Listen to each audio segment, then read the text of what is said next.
The Green Party is renewing its calls for the government to ban bottom trawling. The fishing practice sees weighted nets dragged along the seafloor, taking with it some of our most popular fish and damaging ecosystems. Joining me now for more is Green Party co-leader James Shaun Morena. Minister, thank you for your time this morning.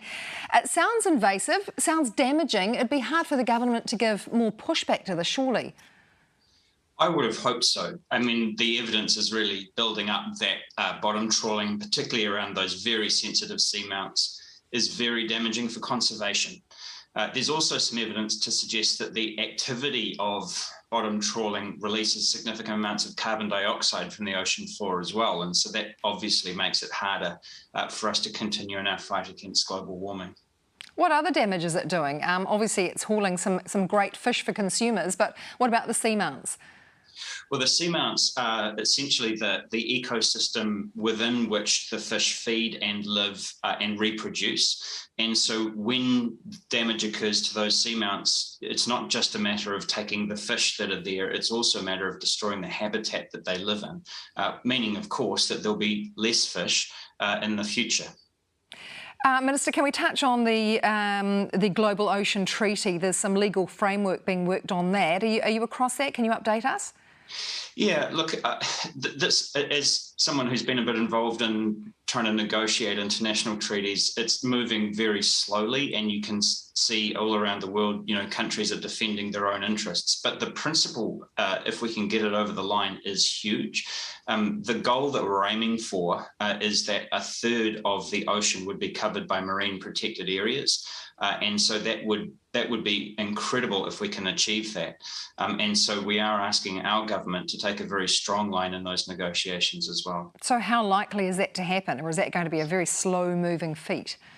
It will be slow moving, but I have a sense of hope that we're going to be able to get it across the line because, we are currently facing a massive ecological catastrophe in our oceans. And I think the reason really why there isn't such massive public uproar about it is because it is in the oceans and it's not as easy for us to see and to experience firsthand the way that we do, with our kind of natural environment that we interact with more personally.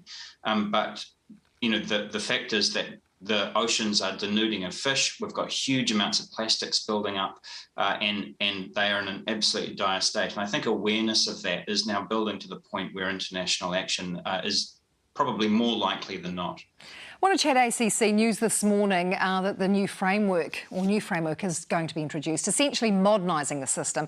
Your thoughts on that? Well, look, the Greens are really pleased that ACC is getting an update. It's certainly due for one. And the areas that Carmel Sepuloni, who's the minister responsible for it, has identified are good ones. We support that.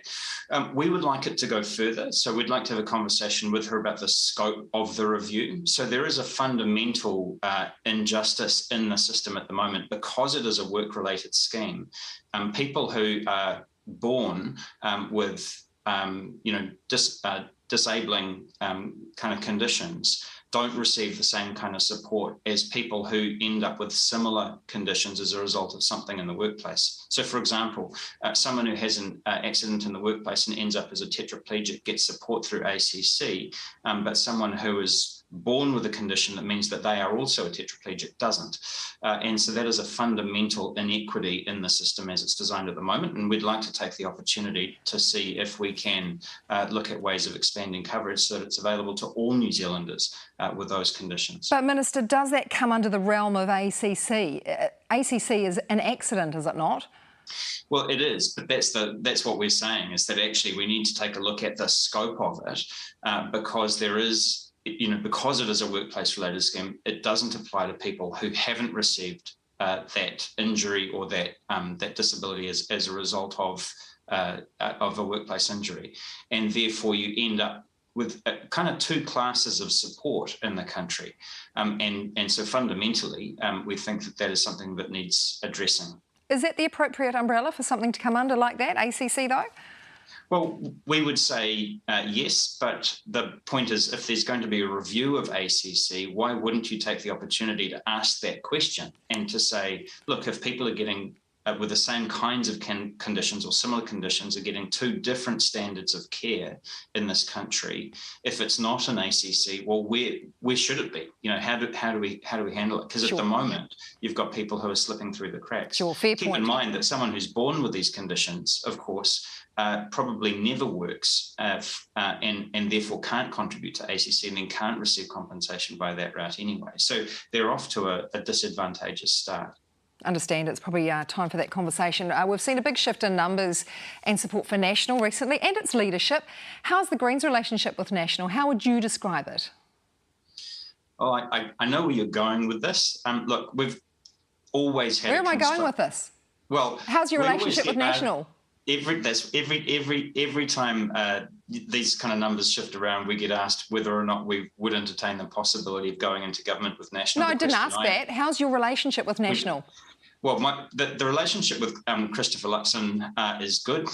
He did a lot of work when he was in the private sector on climate change, and so we hope that work continues because they have been very wobbly on that recently. Of course, the main issue with National from our perspective is that other than changing the leader, the rest of the party hasn't changed, and much of what we've seen since Christopher Luxon became leader is sort of the same old kind of National Party, what they would call solutions that ultimately distribute wealth from the lowest income people in the country to those on the highest incomes in the country. And so, you know, we've got a fundamental philosophical difference there. Right, so I'd say the relationship is in a holding pattern at the moment. Thank you for your time this morning. Green Party co-leader James Shaw.